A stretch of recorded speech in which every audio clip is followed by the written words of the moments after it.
सोनिया गांधी का बदला पूरा नहीं हुआ था। वो नेपाल से राजशाही को खत्म करने पर आमादा थी। उसके लिए राजीव गांधी ने क्या किया कि रॉ का पूरा तंत्र राजशाही के खिलाफ अभियान चलाने में लग गया। तो वहां जितने राजशाही विरोधी तत्व थे उनको एक किया गया। ये पुष्प दहल कमल प्रचंड जो है उनको इसके नेता के रूप में उभारा गया। 2 लोगों ने इसमें और भूमिका निभाई, हालांकि 3 लोगों ने निभाई, तीसरे की बात बाद में करूंगा। पहले 2 लोगों, सीताराम येचुरी जिनका अभी अभी निधन हुआ है, सीपीएम के महासचिव थे, उस समय नहीं थे। उन्होंने नेपाल के माओवादियों को एक किया।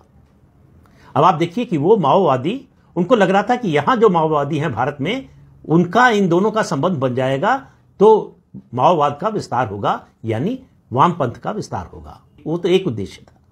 लेकिन वो सारे के सारे माओवादी नेपाल के, जिनको सीताराम येचुरी ने एक किया, इकट्ठा किया, ये जानते हुए भी कि ये सब चीन के समर्थक हैं। आज वो चीन के सबसे बड़े पैरोकार हैं, जिसकी कीमत हम आज चुका रहे हैं।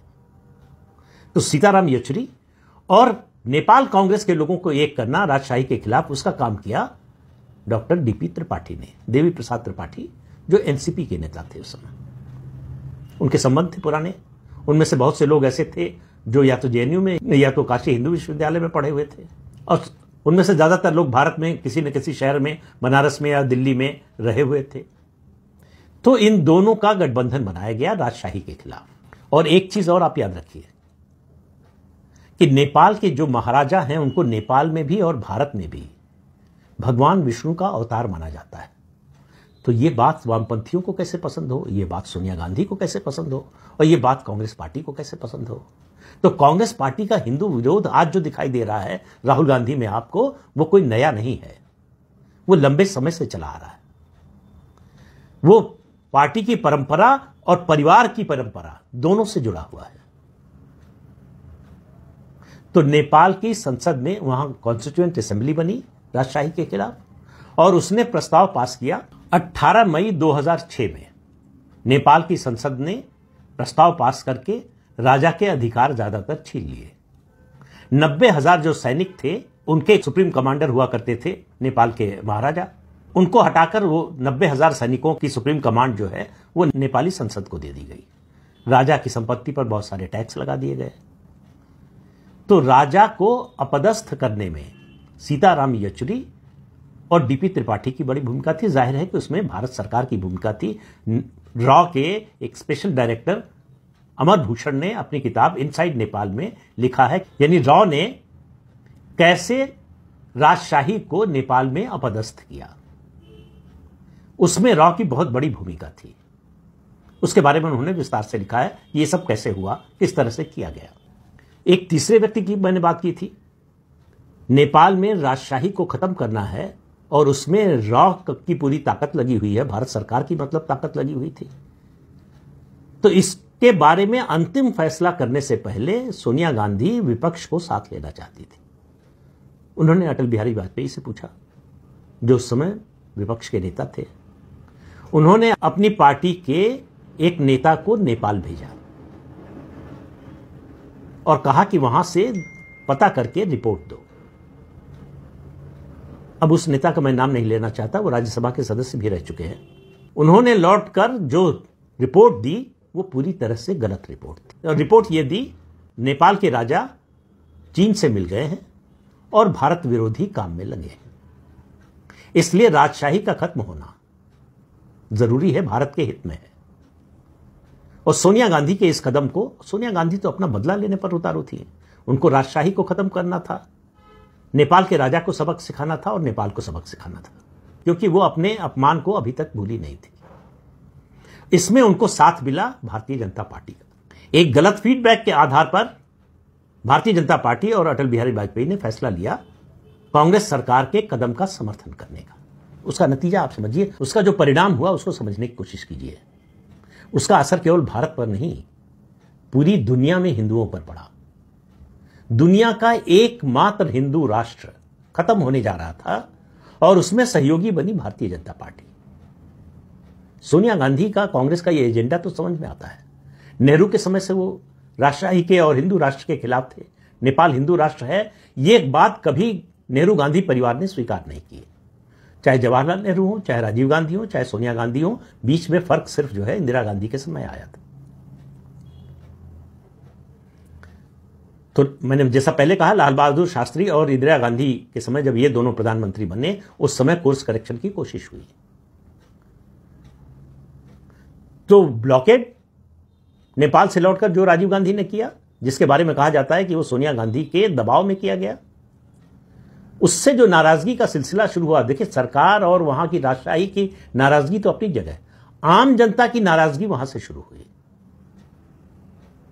और वो आज तक खत्म नहीं हुई है। नेपाल के लोगों को लगता है कि भारत जो है वो बुली करता है, वो हमारे आंतरिक मामलों में हस्तक्षेप करता है। जिस चीन की विस्तारवादी नीति से बचने के लिए नेपाल भारत के करीब आना चाहता था, आज विडंबना देखिए कि उसी चीन के करीब पहुंच गया है।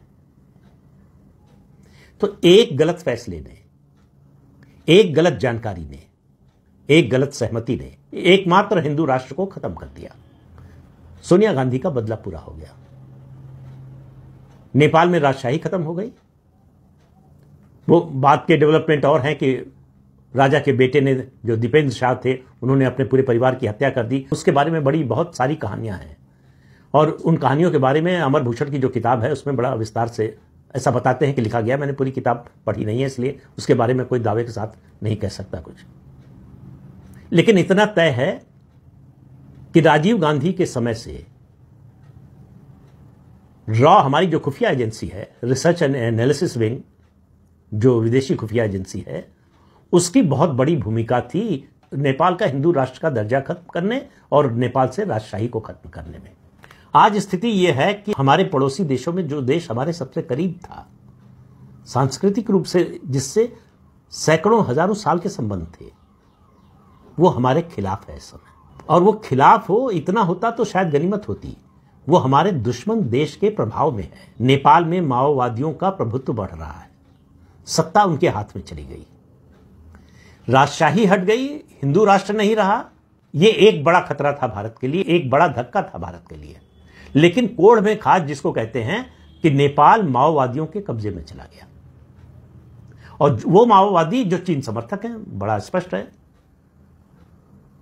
तो चीन के लिए नेपाल में अपनी पैठ बढ़ाना, अपना प्रभाव बढ़ाना बहुत आसान हो गया। आज वही माओवादी हमारे लिए सरदर्द बने हुए हैं।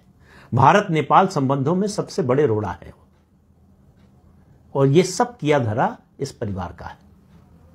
अपनी सोच और निजी खुन्नस, बदले की कार्रवाई, इसके लिए एक हिंदू राष्ट्र को खत्म कर दिया। इस सब को बताने का मेरा मतलब यह है कि हिंदुओं को यह बात समझ में आनी चाहिए कि यह परिवार हिंदू विरोधी रहा है और आज नहीं हुआ है। जो राहुल गांधी की बातें, उनके वक्तव्य सुनकर हमको आश्चर्य होता है, इसलिए कि हम अतीत को भूल गए हैं कि घटनाक्रम किस तरह से चला, किस तरह से हुआ है। हमारे पड़ोसियों से संबंध जो बहुत अच्छे नहीं हैं, उनमें बहुत बड़ी भूमिका है इस नेहरू गांधी परिवार की। उनके किए हुए का भुगतान आज तक देश कर रहा है। तो इसलिए आप बिल्कुल अपेक्षा न करें कि सोनिया गांधी और राहुल गांधी की कांग्रेस पार्टी हिंदुओं के हित के बारे में कभी सोचेगी। हिंदू हित उनके विचार में ही नहीं आता, उनके स्वभाव में ही नहीं है। इसलिए आने वाले दिनों में ये जो विचार है, ये जो सोच है, ये और बड़े खतरे के रूप में सामने आने वाली है। मैं सिर्फ आपको इससे सावधान करने की कोशिश कर रहा हूं, ये बताने की कोशिश कर रहा हूं कि देखिए, जो भी आप फैसला लें, मेरा मानना है कि फैसला किसी भी पक्ष में, किसी के भी विरोध में हो, वो इन्फॉर्म डिसीजन होना चाहिए, जानकारी के आधार पर होना चाहिए, भावुकता के आधार पर नहीं होना चाहिए, भावना में बहकर नहीं होना चाहिए, तथ्य, तर्क, युक्ति और प्रमाण के आधार पर होना चाहिए।